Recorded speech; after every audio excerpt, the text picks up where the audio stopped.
विरुद्धाशन किंवा विरुद्ध अन्न सेवन, म्हणजे सहज समजेल अशा भाषेत थोडक्यात कॉन्ट्राडिक्टरी फूड, आणि हा एक व्याधी उत्पन्न करणारा त्याच्या महत्वाचा घटक आहे. बऱ्याच आजारांमध्ये हा घटक महत्वाची भूमिका उत्पन्न करत असतो आणि या घटकाकडे हल्ली सर्रास दुर्लक्ष केलं जातं, कारण परस्पर विरुद्ध गुणधर्मांचे पदार्थ एकत्रित करून खाणं हे आपल्या अंगवळणी पडले.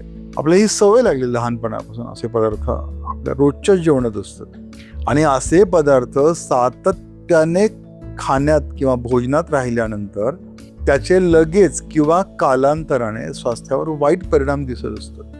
अशा विरुद्धनाचे वेगवेगळे प्रकार असतात.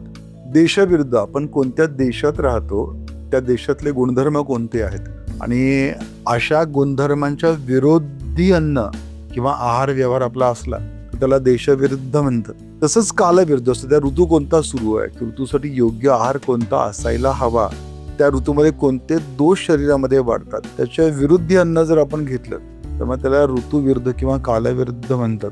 तसंच मात्रा विरुद्ध असतात. जर अशा मात्रेमध्ये आहार किंवा अशा मात्रेमध्ये ते पदार्थ एकत्रित केले जातात की ज्याच्यामुळे त्याचे विषारी परिणाम शरीरावर दिसतात, तर देशविरुद्ध आहे, कालविरुद्ध आहे, गुणविरुद्ध आहे, संयोग विरुद्ध आहे, मात्रा विरुद्ध आहे, संस्कार विरुद्ध, स्वभाव विरुद्ध, असे वेगवेगळे विरुद्ध आणण्याचे प्रकार असतात. आणि अशा वेगवेगळ्या पद्धतीने विरुद्ध असलेल्या पदार्थांशी आपला संपर्क आला तर मग नक्कीच आपल्या शरीरावर त्याचे परिणाम दिसायला लागतात. तर हल्ली प्रॅक्टिसमध्ये शंडपणा अर्थात तुमची संभोग क्षमता उणावत जाते दिवसेंदिवस. वयवर्ष 30-35 नंतरचे पेशंट जास्त पाहायला मिळतात प्रॅक्टिसमध्ये. लैंगिक सामर्थ्य कमी होत जातं. इंद्रियांमध्ये जी अपेक्षित शक्ती असायला हवी ती उणावत जाते, तर याला शंडपणा म्हणतात. त्याच्यासोबत शुक्राणूंची संख्या कमी होत जाते आणि त्याचा परिणाम नकळत तुमच्या अपत्यावर होतो. येणारी जी प्रजा असते त्यांना जन्मजात काही विकृती लागते. त्याच्यामुळे असं जर नको असेल तर मग विरुद्धांना टाळणं शहाणपणाच असतं. बरेचसे त्वचा विकार खरं तर विरुद्धांनामुळे होत असतात.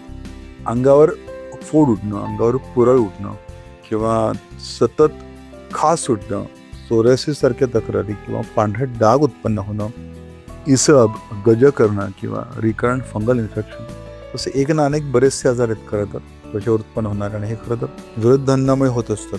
विरुद्ध अन्नामुळे बऱ्याच जणांना सतत पचनाच्या तक्रारी लागतात. मग छाती जळजळेल, मळमळेल, पोट फुगी राहील, खाल्लेल्यानं लवकर पचणार नाही किंवा मुळव्याधीच्या तक्रारी राहतील किंवा इव्हन IBS म्हणजे वारंवार पोट गच्च राहतं, पोट दुखत असतं आणि काही खाल्लं तर लगेच मलप्रवृत्तीची संवेदना होते.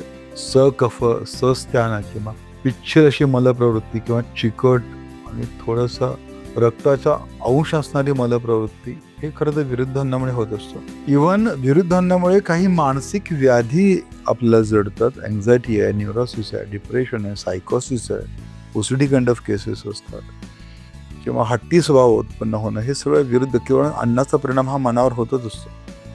वारंवार चक्कर येणं, तोल गेल्यासारखं वाटणं किंवा बसून उभारल्यानंतर डोळ्यासमोर अंधारी जाणवणं, अनस्टडीनेस म्हणतो आपण त्याला, तर अशा बऱ्याचशा तक्रारी खरं तर विरुद्ध अन्नामुळे होत असतो. प्रॅक्टिसमध्ये हल्ली ॲलर्जिक रायनायटिसचे पेशंट्स वाढत चाललेत. म्हणजे वारंवार नाक गळणं, नाक गच्च होणं, सतत शिंका येणं, सायनसायटिसचा त्रास, घसा खवखवणं, छाती भरणं, हे जे लहान मुलांपासून ते तरुण मुलांमध्ये बरेचसे पेशंट्स प्रॅक्टिसमध्ये असतात आणि याला खरं तर विरुद्ध अन्न हे कारण आहे. त्याच्यासोबत काही स्त्रियांमध्ये स्पेशली सतत हिमोग्लोबिन पर्सेंटेज कमी राहतं, तो सुद्धा विरुद्ध अन्नामुळे उत्पन्न होणारा आजार आहे. आमावाताशी संबंधित काही तक्रारी असतात, म्हणजे सतत अंग जड असणं, अंगात आळस असणं, सकाळी उठल्यानंतर कणकण जाणवणं किंवा जसजशी संध्याकाळ तसं जास्त दमायला होणं, सांधे सुजणं, त्याच्यानंतर सांधे लाल होणं, अशा बऱ्याचशा तक्रारी आमाशी संबंधित आमावाताशी संबंधित असतात आणि खरं तर हा प्रकार विरुद्ध अन्नामुळे होत असतो. पांढरे डाग आहेत, सोरियासिस आहे, हल्ली बरेचसे मेटाबॉलिक डिसिजेस आहेत, थायरॉइड सारखे आजार आहेत, तर हे सगळे विरुद्ध अन्नामुळे उत्पन्न होत असतात. त्याच्यामुळे विरुद्ध अन्न टाळणं हे शहाणपणाचं असतं.